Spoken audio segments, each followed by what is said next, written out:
அனைவருக்கும் வணக்கங்க. இன்றைக்கி நம்ம பானு ட்ரெடிஷன் சேனலில் நெத்திலி கருவாடு பொரியல் எப்படி செய்கிறதுன்னு இந்த வீடியோவில் பார்க்கலாம். இந்த நெத்திலி கருவாடு பொரியல் செய்கிறதுக்கு நெத்திலி கருவாடு 100 கிராம் எடுத்திருக்கேன். நறுக்கின பெரிய வெங்காயம் 2 நீளமாக நறுக்கிக்கங்க. தாளிக்கிற கருவேப்பிலை சிறிதளவு, பச்சை மிளகா 2, தக்காளி 2, எண்ணெய் 4 ஸ்பூனு, கொஞ்சம் எண்ணெய் கூட தாங்க வேணும். தனி மிளகாத்தூள் 1 டீஸ்பூன், மஞ்சத்தூள் 1 teaspoon, garam masala 2.5 teaspoon, salt 1.5 teaspoon. இவ்வளோதாங்க தேவையான பொருட்கள். இப்போ எப்படி செய்யலான்னு பார்க்கலாம். முதல்ல நெத்திலி கருவாடை சுடுதண்ணியில் ஊற வச்சுக்கலாம். 15 நிமிஷம் ஊறணுங்க. சுடுதண்ணியில் ஊற வச்ச கருவாடை இந்த மாதிரி 2-3 தடவை சுத்தம் பண்ணி எடுத்துக்கோங்க. நல்லா கழுவிடணும். ஏன்னா இது கடல் மண்ணெல்லாம் அதில் ஒட்டி இருக்கும். 2-3 தடவை கழுவையில் நம்ம அந்த மணலெல்லாம் நல்லா வெளியே போயிடும். இப்போ எப்படி செய்யலான்னு பார்க்கலாம். இந்த கருவாட்டில் சிறிதளவு உப்பு போட்டுக்கோங்க. இப்போ மஞ்சத்தூளையும் போட்டு நல்லா பெசறிடலாம்.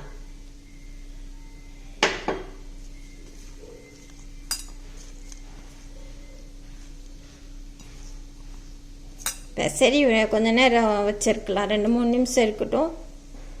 இப்போ ஒரு வடைச்சட்டி அடுப்பில் வச்சுருக்கேன். அது காஞ்சோன்னா எண்ணெய் ஊற்றிக்கலாம். பாதி எண்ணெய் ஊற்றிடுங்க. எண்ணெய் காஞ்சிடுச்சுங்க. இப்போ உப்பும் மஞ்சத்தூளும் போட்டு ஊற வச்ச கருவாடை முதல்ல சேர்த்துடலாம். அடுப்பை மீடியம் ஃப்ளேமில் வச்சுக்கோங்க.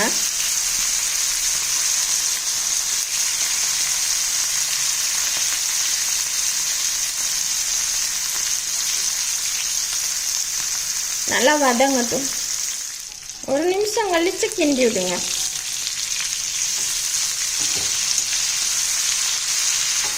நல்லா எண்ணெயிலேயே வேகணும்.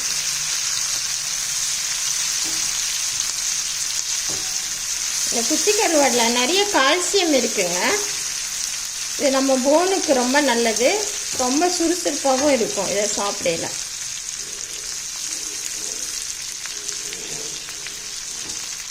கருவாடு நல்லா வெந்துட்டுருக்குங்க. பாதி வெந்துருச்சு.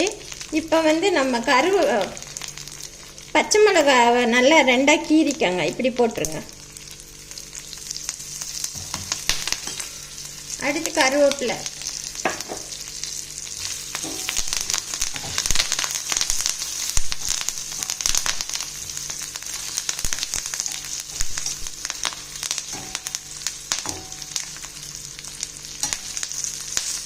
அடுத்து இதோடைய நறுக்கின பொடிசாக நறுக்கி தக்காளியை கொஞ்சம் பிசைஞ்சிட்டு கையிலே பிசைஞ்சிட்டு சேர்த்துக்கோங்க.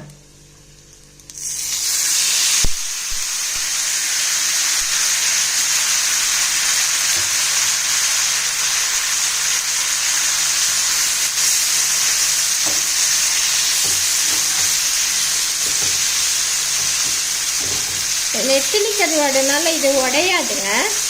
இப்படி தக்காளி சேர்த்தாதான் கரெக்டாக இருக்கும். தக்காளி எல்லாம் கருவாடோட சேரும். இன்னும் கொஞ்சம் நல்லா வேகும்.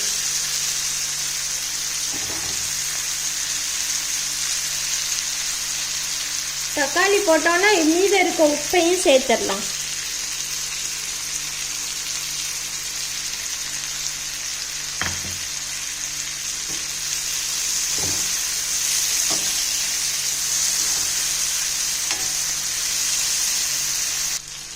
தக்காளியிலே நல்லா வேகும். அந்த தண்ணியிலேயே இந்த கருவாடும் சேர்ந்து வெந்துடும். இந்த நெத்திலி கருவாடை நம்ம வாரத்தில் 1 நாள் சேர்த்துக்கலாங்க. இதனால் நம்ம எலும்புகள் நல்லா வலுப்பெறும். கண் பார்வைக்கும் ரொம்ப நல்லது.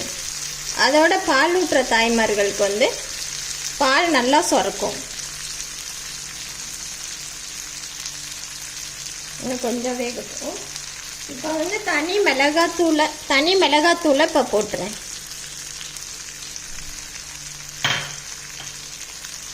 அடுத்து கரம் மசாலாயும் இதில் சேர்த்துறேன்.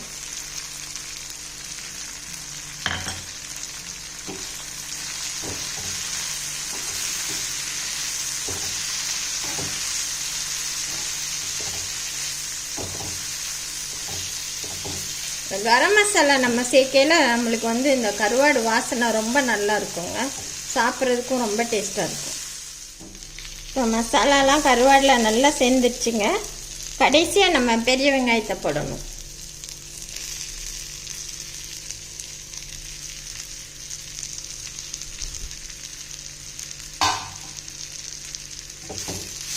போட்டுட்டு நம்ம வந்து மீதம் இருக்க எண்ணெயை ஊற்றிடலாம்.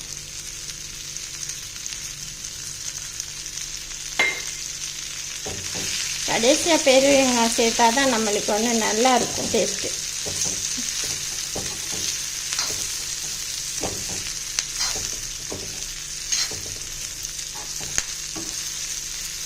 இந்த மெத்தடில் நீங்கள் செஞ்சு பார்த்தீங்கன்னா உங்களுக்கு நல்லா இருக்கும்.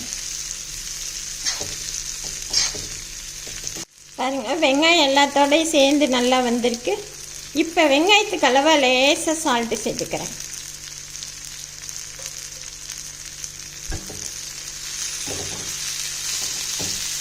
இதில் வந்து கருவாடு வாசனை அவ்வளோ கவிச்சி மாதிரி அடிக்காதுங்க, ரொம்ப டேஸ்ட்டாக இருக்கும்.